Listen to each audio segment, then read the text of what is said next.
Ya, kembali lagi di Habaru Inong masih bersama saya Agustiada dan juga Nurse Rodi, pengurus DPP Ikan, sekaligus bekerja di BNNP Aceh. Nurse, kita masih membahas tentang wanita di seputaran narkoba, dan juga untuk pemirsa di rumah bisa langsung menelpon ya, yang punya pertanyaan seputar wanita di seputar narkoba. Silakan langsung menelpon di nomor telepon yang nantinya akan tertera di layar televisi Anda. Nurse, kita kembali lagi. Ini dengar-dengar Ikan kemarin baru ulang tahun nih. Iya. Tanggal 8 Juli 2018, benar ya Nurse? Iya, benar. Nah, jadi di perayaan ataupun bukan pengukuhan sih ya, perayaan ulang tahun dari Ikannya sendiri, ini apa yang dilakukan, kemudian agenda program dan apapun lah itu? Oh, iya. Itu kemarin itu kayak sebentuk silaturahmi, itu silaturahmi pengurus, anggota, dan barisan muda Ikan itu. Itu berlangsungnya acaranya itu di rumah Ketua Umum Ikan itu Pak Syarul Maulidi. Gitu. Kegiatan tersebut merupakan wujud bersyukurnya lah sudah 5 tahun Ikan menari-nari. Ikan yang menari ini Iya, berenang-berenang gitu ya? menari-nari di dalam air gitu kan, berenang-renang gitu dalam mengkampanyekan pencegahan narkoba ini gitu. Jadi di dalam itu juga dimeriahkan oleh penandatanganan MOU dengan International University of Asmaul Husna itu Pahang, Malaysia. Itu kemarin. Setelah itu apa itu di dalam kiprahnya itu Ikan juga sudah tingkat kabupaten itu 16 DPD sudah. 16 DPD tersebar ya? Iya, tersebar. Udah itu tingkat kecamatan itu sudah 8 DPC. Nah, belum lagi barisan Ikan yang direkrut dari mahasiswa. Nah, itu mereka juga banyak sekali yang mereka laksanakan selama ini itu kayak go to school. Atau mereka turun ke sekolah-sekolah itu untuk menyuarakan kalau narkoba ini cukup berbahaya bagi generasi-generasi muda.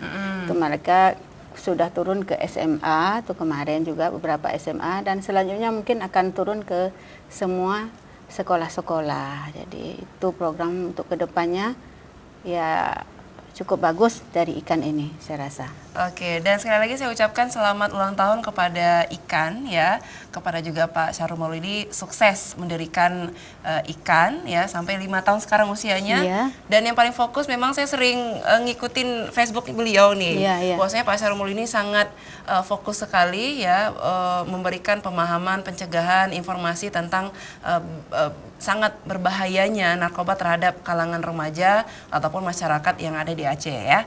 Dan mudah-mudahan Ikan ini bisa terus lanjut ya, tahan, panjang umur. Amin. Amin, mudah-mudahan, dan semakin banyak juga barisan remaja Ikan, betul ya, benar, Nurse ya. Dari adik-adik kita mahasiswa, dan juga ini tadi sudah Nurse katakan bahwasanya barisan muda Ikan juga sudah masuk ke go to school. Iya, sekolah-sekolah. Iya, karena kita bisa melihat bahwasanya mulai dari anak SD sekalipun ya, yang namanya narkoba sudah menjadi sasaran empuk bagi pengedar untuk mengecoh, merusak moral ataupun mental dari anak-anak tersebut ya, anak-anak Indonesia yang pastinya ya. Iya, dan program ini telah mendapatkan rekomendasi Dinas Pendidikan Aceh.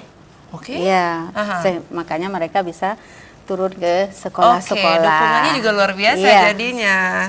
Keren sekali. Dan ini juga membantu pekerjaan BNN gitu. Ini kan sinergis antara BNN dengan lembaga Ikan. Nah, jadi sinergis. Untuk memberantas narkoba itu memang tidak bisa dengan diri sendiri ya, Nurse ya, tapi juga memang butuh banyak sekali dukungan dari orang-orang sekitar, kemudian dari pemerintahan juga. Terutama wanita. Ya. Kita kembali lagi ke pembahasan wanita di seputaran narkoba. Nurse, kita melihat pada faktanya adalah Aceh bisa dikatakan penghasil ganja terbesar di Asia kalau saya tidak salah ya. Nah, kita juga miris sekali melihat banyak sekali juga dari kalangan ibu-ibu, dari kalangan wanita yang usianya masih usia produktif ya, ini malah menjadi kurir narkoba ya, antar kota bahkan juga antar negara. Nah, ini sangat dimiriskan. Sebenarnya Nurse, kalau menurut Nurse sendiri nih, apa yang menjadi faktor paling utama kenapa wanita ini mau menjadi kurir? Apakah karena segi ekonomi, apakah ini dipaksa ataukah dijebak, seperti apa sih, Nurse? Kebanyakan dari hasil survei kami di lapangan itu para ibu-ibu umumnya mengeluh karena ekonomi. Ekonomi, kebutuhan yang tidak terpenuhi lah, anak-anak yang tidak terbiayai, dengan keluarga yang broken home ya. gitu. Jadi nafkah yang tidak terpenuhi. Jadi kebanyakan begitu. Saran saya sih para wanita ini harus lebih jeli dan pandai untuk kedepannya. Karena apa ya, materi itu kan hanya sesaat ya.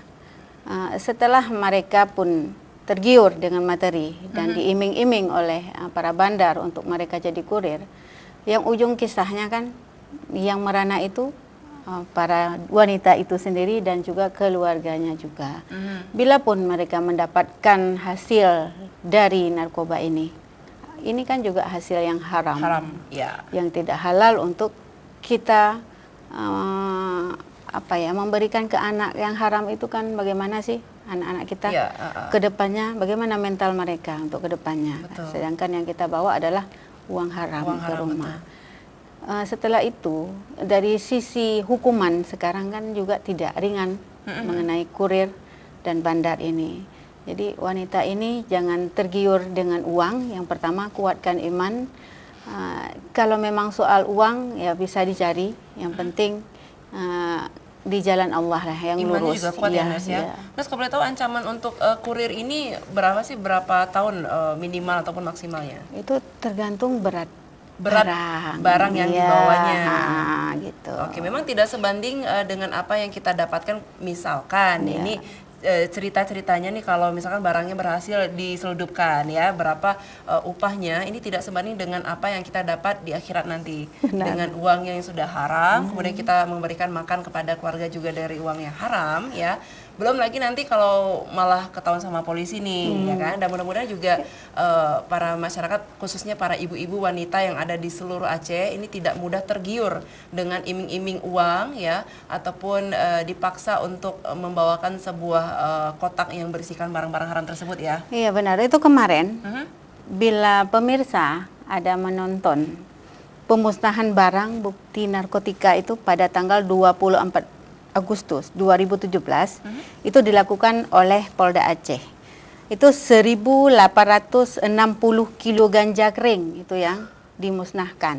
1.800 lebih udah itu 750 batang pohon ganja yang dimusnahkan dan 10.000 gram sabu-sabu yang dimusnahkan pada tanggal 24 Agustus 2017 ya di Polda Aceh. Di Polda Aceh ya.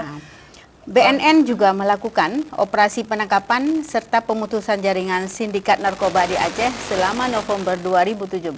Itu 4 lokasi digerebek BNN dan menciduk sabu-sabu 212,48 kilogram ekstasi itu. Wow. Dan 8.500 butir juga itu masuk ke ekstasinya. Dan heroin 10.000 butir.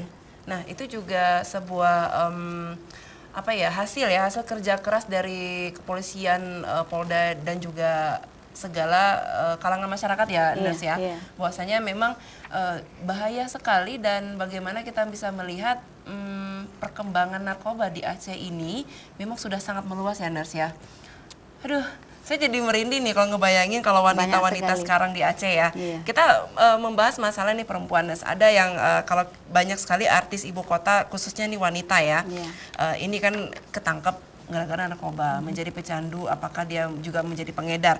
Nah, sebenarnya ini gara-gara lifestyle mereka atau karena dituntut oleh pekerjaan mereka? Lifestyle sih kalau saya rasa. Gaya hidup mereka gaya ya? hidup mereka lebih ke sana. Itu karena sekarang mungkin canggihnya HP Android, smartphone ini, jadi ya tantangan mereka lebih aku ingin cantik, sedangkan cantik ini adalah mahal. Jadi wanita mungkin yang utama dia mempertimbangkan kecantikan. Jadi untuk beli bedak mungkin tidak cukup dari gaji, tidak cukup dari apa ini. Jadi begitu para bandar menawarkan, Ya udah, mungkin ayo udah aja ayo gitu aja, ya. apalagi ini uangnya banyak gitu kan. Makanya perteballah iman. Betul, betul sekali. Nah, untuk di keluarga sendiri, para ibu ini adalah pelaku utama dalam pencegahan narkoba terhadap anak-anaknya dalam rumah. Benar. Nah, apalagi untuk yang broken home, kita bisa melihat banyak sekali masalah yang didapat oleh anak-anak nih, Nurse. Kemudian belum lagi anak-anak usia sekolah yang disipkan dari permennya sendiri sudah berbentuk narkoba ya, Nurse ya. Banyak sekali Macam. ya, macam-macamnya juga. Nah, apa tanggapan Nurse, kemudian bagaimana cara pencegahan dari kita bermula dari sebuah rumah tangga, ya? Ini si ibu ini adalah pelaku utama, pencegahannya seperti apa nih, Nurse? Ibu ini adalah tonggak dari keberhasilan sebuah rumah tangga. Seperti apa bilang ya, wanita ini adalah tiangnya agama ya. Ya, kalau wanitanya pada sekarang main suka-sukanya agama disingkirkan, yang dia utamakan adalah gaya hidupnya, yang dia utamakan adalah kepentingan pribadinya, maka mau jadi apa ini negara? Jadi saya sangat prihatin dengan kaum wanita sekarang gitu. Sebenarnya yang harus mereka perhatikan sekali adalah anak-anak, suami, dan keluarga kecilnya dulu, karena pencegahan narkoba ini dimulai dari seorang ibu dalam mengelola memberikan arahan-arahan dan memperhatikan keluarga kecilnya itu. Gitu. Jadi dalam keluarga ibu-ibu ini harus lebih jeli. Yang pertama sekali adalah memperhatikan anaknya ini, perkembangan anaknya. Udah itu dari pertama sekali. Kalau dia sudah kecanduan narkoba itu mungkin lebih ke jajannya dulu yang diperhatikan. Uang jajannya kebiasaan diberi misalnya 10.000 untuk anak SMP pagi satu hari. Tetapi untuk bulan-bulan ini mereka sudah banyak kali alasan, mak bukulah, mak beganalah, mak beginilah. Jadi itu harus lebih jeli orang tua untuk mengkoordinasikan lagi ke sekolah, benarkah? Ini, jadi jangan anak begitu meminta uang, ibu ini mengiyakan semuanya tanpa mengecek terlebih dahulu ke sekolahnya. Bagaimana prestasi anak di sekolah? Bagaimana yang anak katakan tadi benar apa tidaknya gitu. Oh ini buku, oh ini uang les, oh ini uang ini mak, uang itu mak. Jadi ini yang harus pertama sekali ibu-ibu melihat. Apabila ini ada perubahan dan memang anak ini memang nggak wajar lagi, dia sudah sering bohong. Nah itu mulailah ibunya itu masuk ke kamar, periksa di dalam kamarnya itu ada apa aja sih. Mungkin ada kayak bentuk-bentuk bong, pokoknya ada yang kayak korek api, kayak yang penghisap. Iya, adalah yang aneh kayak bau-bau aneh, ada pil-pil atau ada kayak bentuk Ajinomoto tapi nggak ada mereknya. Jadi banyak-banyak hal yang memang ibu-ibu harus memperhatikan itu. Jadi jangan semuanya alah anak saya biasa sajanya, nggak masalah. Udah itu ada kawan-kawannya yang memang datang dengan silih berganti.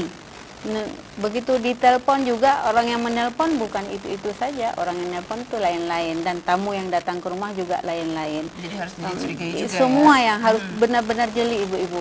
Sampai tas sekolahnya itu jangan guru saja yang memeriksa di sekolah, tapi ibunya begitu pulang juga harus periksa tasnya. Di dalam tas anaknya itu ada apa sih? Kalau memang ini perlengkapan sekolah, berarti anaknya masih wajar-wajar saja. Apabila di dalam tas anaknya sudah ada hal-hal lain yang memang nggak wajar lagi, berarti ibunya juga harus memperhatikan ini dan menanyakan dengan baik-baik dulu. Bila pun dia tidak bisa, kasihlah perantara orang lain yang lebih dekat dengan anaknya untuk bertanya hal-hal ini. Bila memang ini sudah kena anaknya, langsung dilaporkan saja ke BNN sebelum semuanya terlambat. Betul, setuju sekali apa yang disampaikan oleh Nurse, bahwasanya memang sangat penting peran orang tua, terlebih juga sang ibu untuk melihat ya kembang tumbuh si anak, mulai dari rumah, kemudian dia sekolah, bisa jadi dia juga les ya Nurse ya. Jadi bisa mengecek isi kamar tadi yang seperti Nurse sampaikan, tasnya juga harus dicek, mana tahu memang ada barang-barang yang agak-agak asing buat Iya. si ibunya ya.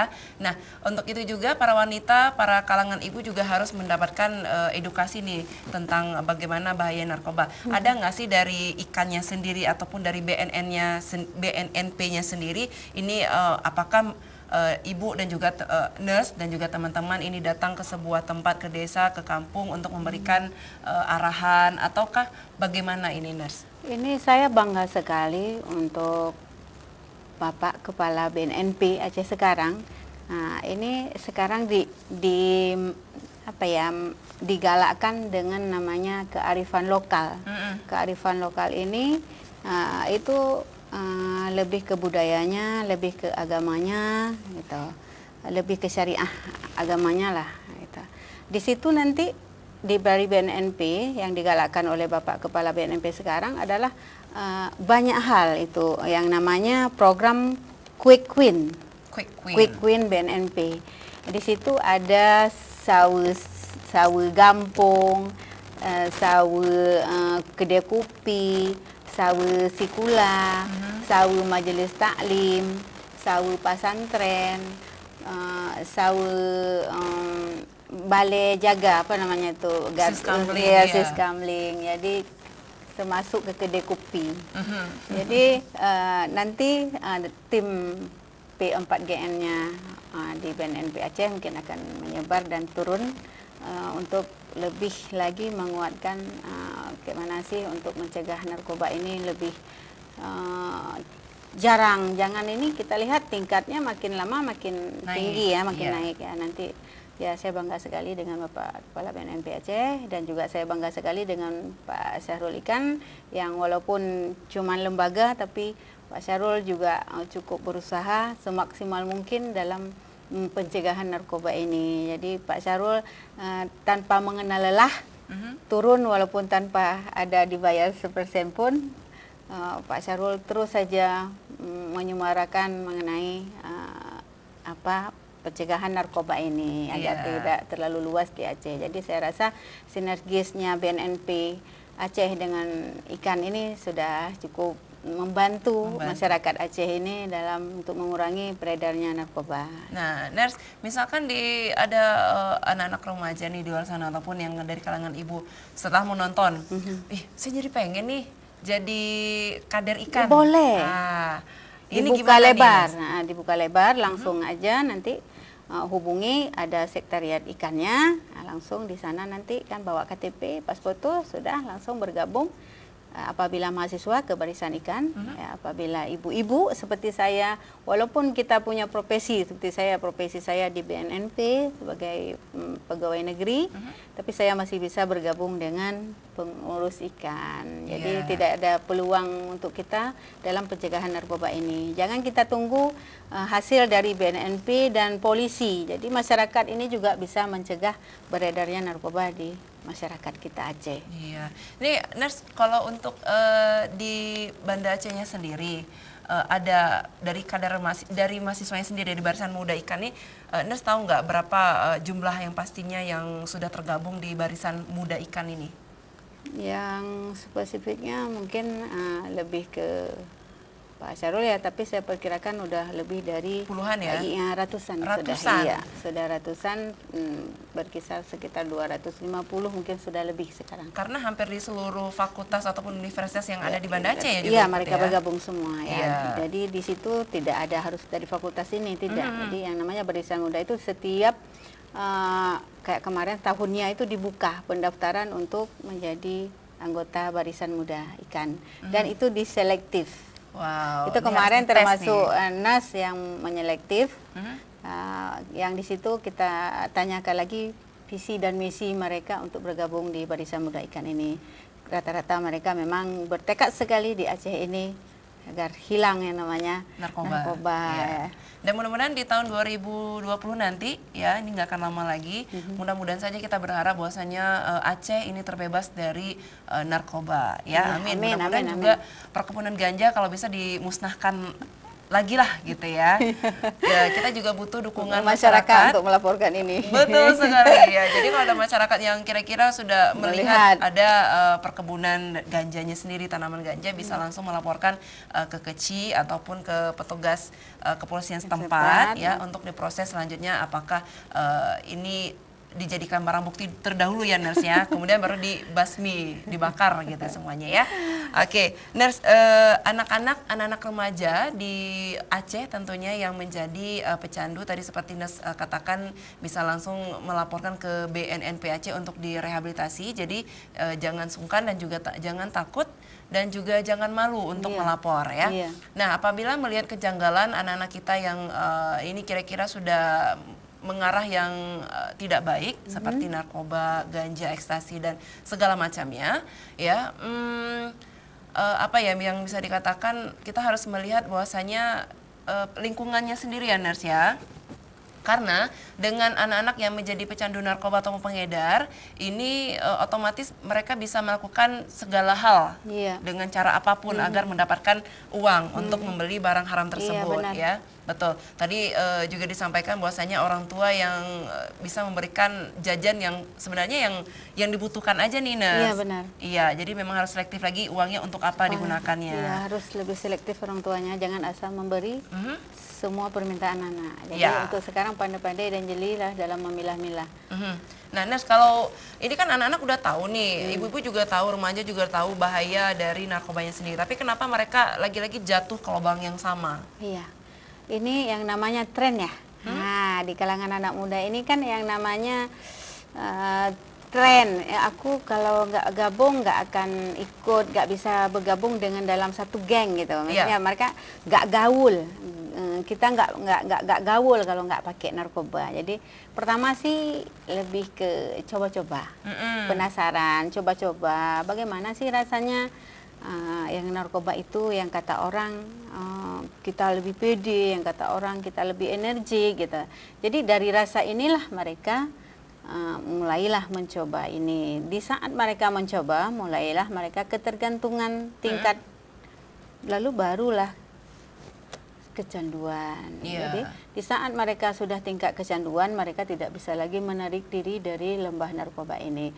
Karena yang paling berbahaya yang disebabkan oleh narkoba ini adalah yang namanya suges. Suges ini sudah masuk ke kejiwaan itu. Suges ini kan biasanya ibu-ibu kan nggak bisa memahami apa itu suges. Bagaimana itu kok adanya suges? Kan anak saya sudah 5 kali saya rehab. Kok pulang pakai lagi katanya. Nanti saya bawa lagi rehab, pulang pakai lagi. Memang bandel anak saya katanya gitu. Sebenarnya mereka juga tidak menginginkan hal itu. Karena saya menjadi tempat curahan anak-anak. Setiap harinya saya mendengar semua keluhan mereka yang lagi di pasca rehabilitasi rumah damping BNNP Aceh. Di situ saya memberikan konseling setiap harinya, seminar sama mereka. Setelah itu setiap Seninnya saya periksa kesehatan mereka. Ada outing, kita bawa mereka jalan-jalan. Jadi mereka sudah menganggap Nurse ini adalah tempat curahan hati mereka gitu. Mereka merasa lebih dekat dengan Nurse ya. Bila pun mereka sudah habis masa programnya 50 hari, di saat mereka pulang mereka tetap akan komunikasi. Ini Nurse begini, ini Nurse begini. Jadi mereka mau terbuka. Mereka bukannya bandel mau pakai lagi, tapi nggak tahan melawan yang namanya tadi penyakit suges tadi. Suges yang dimunculkan oleh narkoba ini. Makanya jangan ibu pikir ini nggak bahaya gitu, karena suges ini nggak bisa kayak candu, kayak orang jatuh cinta ya, ketarik saja dia ke sana, nggak bisa melawan.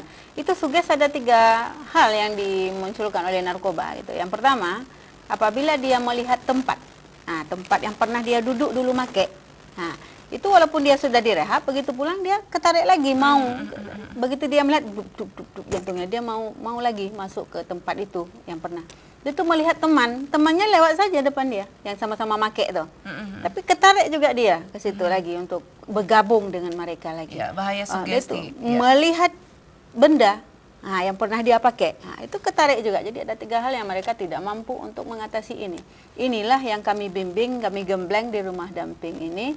biar mereka itu bagaimana sih cara mengatasi semuanya. Tetapi saran, setiap anak-anak yang sudah direhabilitasi atau pasca rehabilitasi itu lebih baik jangan dikembalikan ke lingkungan yang lama. Iya, betul. Carilah mereka lingkungan yang baru dengan pekerjaan yang baru, teman yang baru dan semuanya hal yang baru. Jadi yang namanya suges tadi tidak nyampe ke situ. Oke. Jadi niat mereka untuk kembali dan baik-baik, nah itu akan cepat terlaksana di lingkungannya yang baru. Iya, oke. Terima kasih banyak Nurse, ini luar biasa sekali ya. Tapi kita akan kembali sesaat lagi tetap di Haba Urung Ineng.